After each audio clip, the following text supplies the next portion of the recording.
Dear student, मैं आपका Krishna sir. पिछला वीडियो न्यूटन्स फर्स्ट लॉ आपने देखा, अच्छा व्यू आया, आप लोगों को उम्मीद है समझ में आया होगा। आज मैं आपको न्यूटन्स थर्ड लॉ के बारे में बताऊंगा कि if any body exert a force on another body, then another body also exert a force on the first body, but second force is equal and opposite. The first body on the second body, the force exerted by the first body on the second body is known as action, and the force exerted by the second body on the first body is known as reaction. It should be noted that action and reaction are just forces.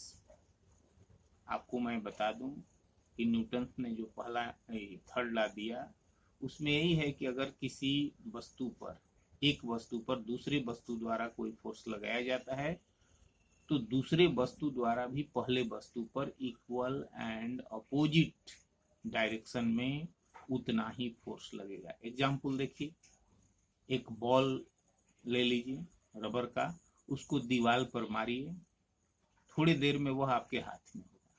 यहाँ Newton's के नियम का पालन होता है कि ball द्वारा दीवार पर, वाल पर एक फोर्स लगाया जाता है तो वाल द्वारा भी आपके बॉल पर एक फोर्स लगाया जाता है, जिसके कारण वह आपके हाथ से गया और पुनः आपके हाथ में आ गया। ऐसे कई उदाहरण हैं जिससे न्यूटन्स के नियम का क्लियरिफाई होता है, जस्टिफाई होता है, वेरीफाइड होता है। अब प्रैक्टिकल करने के लिए प्रैक्टिकल रूम में आप दो स्प्रिंग बैलेंस लीजिए। स्प्रिंग बैलेंस हो सकता है बहुतों ने देखा हो, बहुतों ने नहीं देखा हो। तो स्प्रिंग बैलेंस वेट नापने के लिए एक इंस्ट्रूमेंट है, दोनों तरफ से उसमें हुक लगा लीजिए, फंसा दीजिए और उसको अपोजिट डायरेक्शन में खींचिए। आप देखेंगे कि दोनों स्प्रिंग बैलेंस पर सेम मेजरमेंट आता है। सेम मेजरमेंट का मतलब यह हुआ कि पहले स्प्रिंग बैलेंस द्वारा लगाया गया फोर्स दूसरे पर और दूसरे द्वारा लगाया गया पहले पर, दोनों फोर्स इक्वल होता है।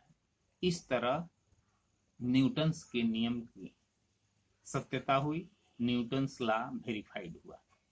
अब कोई वस्तु को रख दीजिए, जैसे अगर टेबल पर एक किताब रखा हुआ है तो किताब द्वारा यानी बुक द्वारा जो फोर्स टेबल पर लगाया जाता है तो टेबल द्वारा भी अपोजिट डायरेक्शन में ऊपर की दिशा में एक फोर्स लगाया जाता है, जिसके कारण कि वह टेबल पर ही स्थिर रहता है, वह गिरता नहीं है।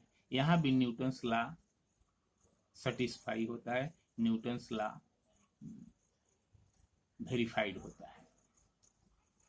ऐसे कई उदाहरण मिलेंगे। जैसे आप देखिए कि अगर बंदूक से गोली छोड़ी जाती है तो बंदूक की गोली आगे की ओर जाती है, लेकिन बंदूक छोड़ने वाला जानता है कि बंदूक जो है वह पीछे की ओर धक्का मारता है। अगर कंधे पर आप लगाते हैं बंदूक को और गोली आगे की ओर जाती है तो कंधा पीछे की ओर आपका झटका खाता है, पीछे की ओर धक्का मारता है बंदूक। इसके पीछे कारण क्या है? क्या जितने वेग से गोली आगे बढ़ी, क्या उतने ही वेग से आपका बंदूक पीछे आया? नहीं। बंदूक से निकली गोली का मास बहुत छोटा होता है, एक्सेलरेशन बहुत बड़ा होता है, तो वहां जो है फोर्स जो है अलग हो गया। और यहाँ जो है चूंकि बंदूक का वेट, बंदूक का मास ज्यादा होता है, इसलिए एक्सेलरेशन क्या होगा? कम होगा। फोर्स दोनों इक्वल होगा लेकिन एक्सेलरेशन यहाँ क्या होगा? कम होगा। उस वेग से, उस एक्सेलरेशन से, जिस एक्सेलरेशन से आपका, जिस त्वरण से आपका गोली आगे की ओर गया, उस त्वरण से बंदूक धक्का नहीं खाता है, क्योंकि बंदूक पीछे की ओर धक्का या फोर्स लगाता है तो उसका फोर्स कम होता है, क्योंकि इसका मास ज्यादा है। गोली का मास कम रहने से वह आगे की ओर तेजी से बढ़ता है। लेकिन मैं आपसे आज एक कमेंट चाहूंगा आपको बताना होगा कि क्या इसमें Newton's law, third law fail होता है। एक एग्जाम्पल मैं आपको बताता हूँ, घोड़ा गाड़ी का। घोड़ा गाड़ी में घोड़ा गाड़ी को आगे की ओर खींचता है। न्यूटन्स लॉ के अनुसार गाड़ी भी घोड़ा को पीछे की ओर खींचता है।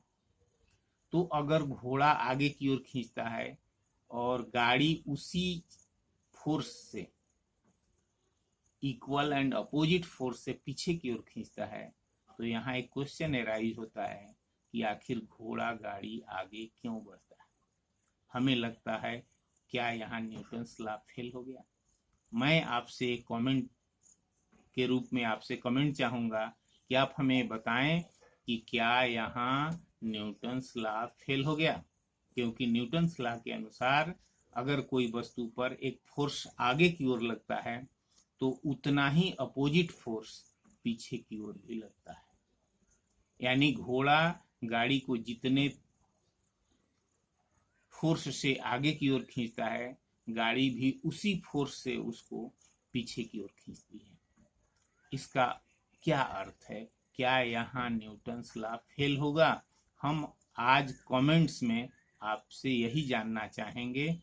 हमको आप ये बताइए, और अगर आप नहीं बताएंगे तो मैं अगले वीडियो में बताऊंगा कि यहाँ न्यूटन्स लॉ फेल हुआ अथवा नहीं हुआ। केवल आपको बताना है कि फेल हुआ अथवा नहीं हुआ। Thank you.